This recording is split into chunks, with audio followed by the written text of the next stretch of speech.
Hi everyone, and welcome back to Kimbo's Comfort Kitchen. And today we're going to make pesto, but we're going to make it with a twist.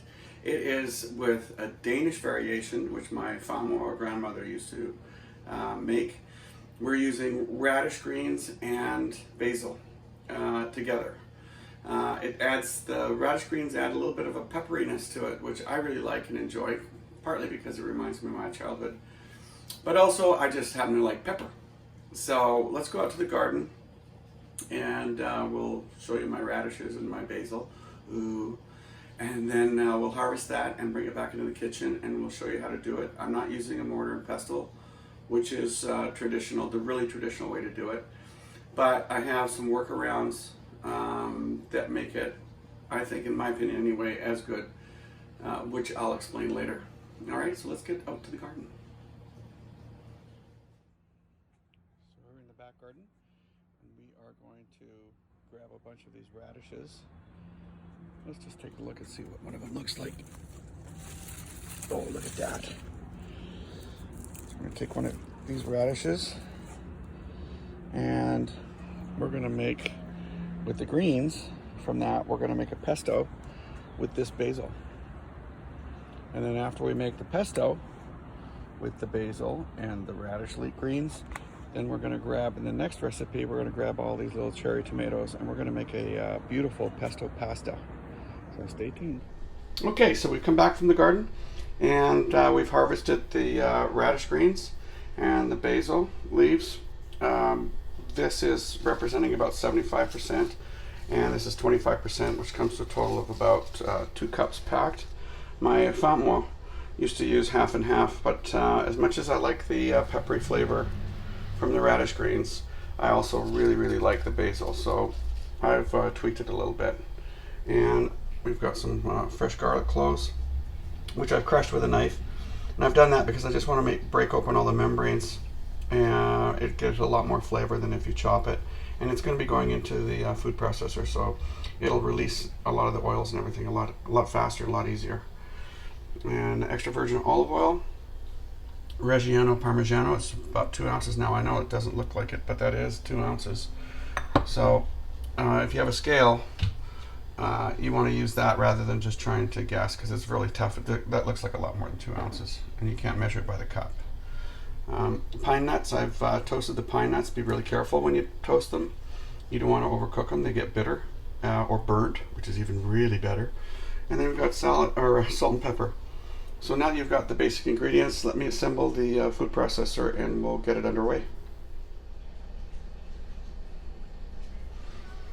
As I mentioned earlier, I've got all the amounts on my website at kimboscomfortkitchen.com. But let's get started. So we're going to throw in the greens first, and I have not chopped them up. I'm just putting them in as is, because that's what the food processor is for. I will give it some liquid, being the olive oil, but I'm not going to put all of it in right at once. Do that, and I'm going to throw all the garlic that goes in, and the salt and the pepper. Now, I should mention, a lot of people, when they're doing pesto, prefer to do it with pestle and mortar. And while it really is the original way to do it, quite frankly, I just don't have the time or the patience. With the exception of the garlic, which I crush manually, everything else I think is done quite well in the food processor. The other thing that I don't put into the food processor, and this is really important, is you don't put the Reggiano Parmigiano in, because when you're doing that, it actually melts the cheese and gives the whole thing a really weird texture to it. As you're moving this around, the heat increases and it actually melts it. So I end up folding the cheese in later.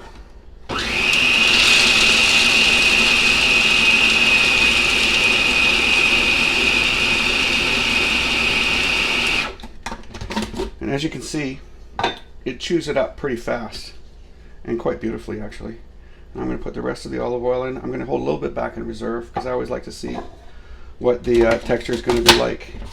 But it's pretty easy peasy. And then once I do that, I'm going to scrape the sides.